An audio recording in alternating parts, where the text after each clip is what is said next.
Bom, eu já sequei a parte superior da lareira. Vocês veem que ela tá amareladinha. Isso é super normal de acontecer, principalmente porque quando o inox esquenta, ele acaba queimando, né, as micropartículas de poeira que a gente tem no ar. E acaba ficando amarelado dessa forma. Para limpar, a gente vai precisar apenas de uma esponja de lavar louça. E a gente vai friccionar ela com a parte verde virada para o sentido do escovamento. Então observem que aqui o escovamento está na horizontal.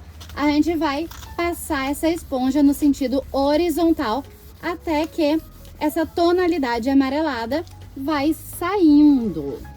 Vou mostrar para vocês como que a gente vai fazer aqui.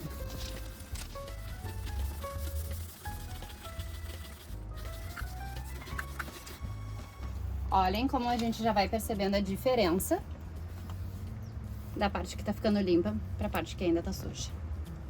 Eu ainda tô limpando, mas olha a diferença da parte que tá suja para a parte que eu acabei de limpar.